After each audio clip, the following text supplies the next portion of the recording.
Welcome to Make a Path Presents. I'm Ronnie Hayes, and today let's talk about the new cover reveal for The Walking Dead issue 183.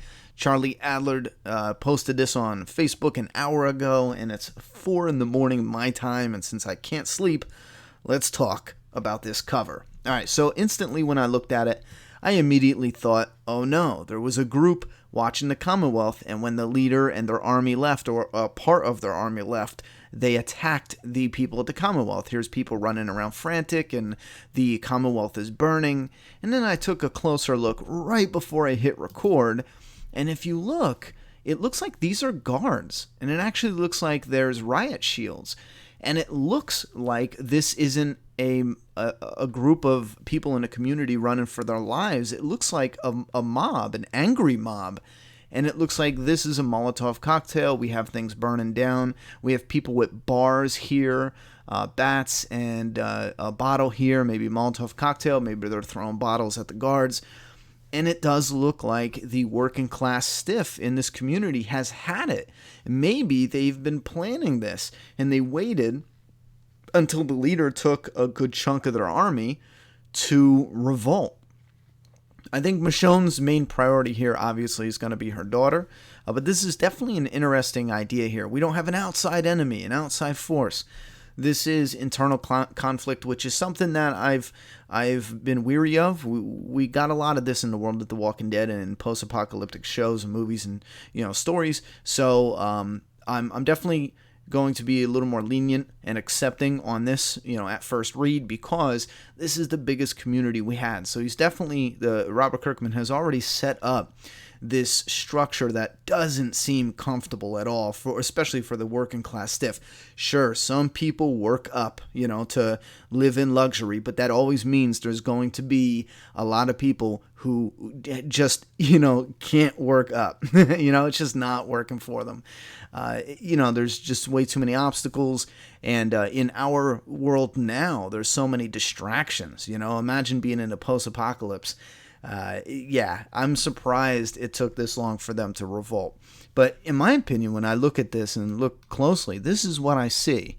Now we got M. Michonne without her sword. At first I read that and I was like, wow, what?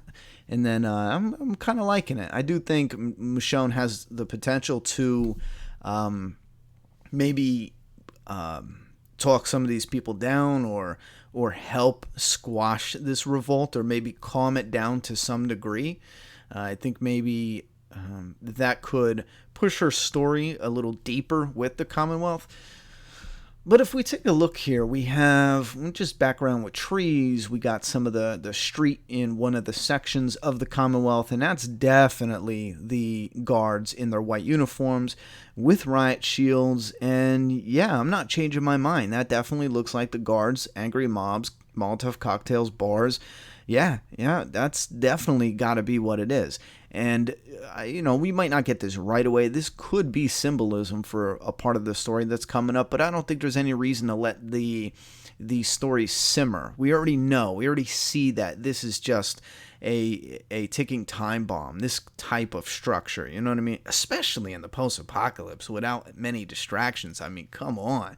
Such a silly thing. So you guys let me know, what do you think about this cover? Do you think this is clearly depicting a revolt within the Commonwealth?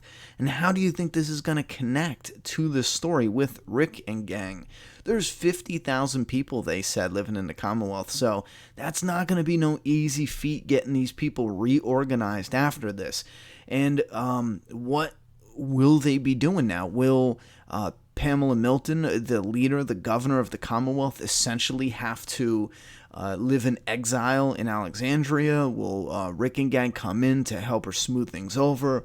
I mean, shit, there's no communication, so she's not going to know this is popping off unless they send a messenger.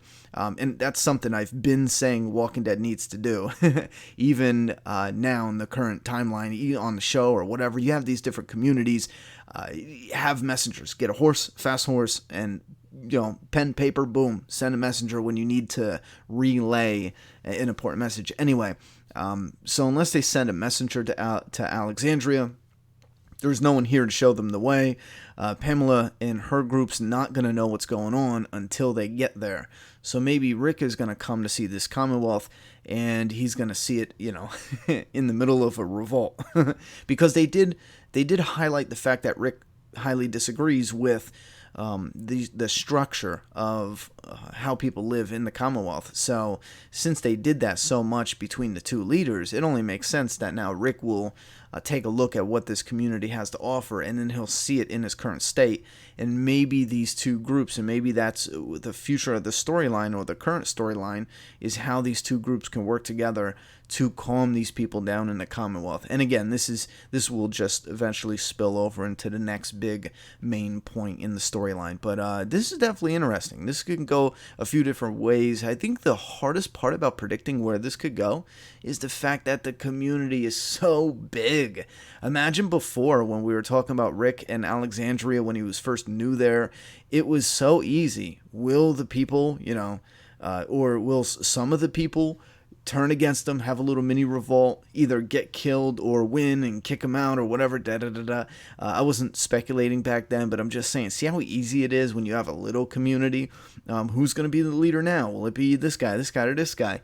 Here, you have 50,000 people. I mean, it's got to be, with a revolt like this, it's got to be a disaster afterwards. I mean, I don't see any way where it's not a disaster.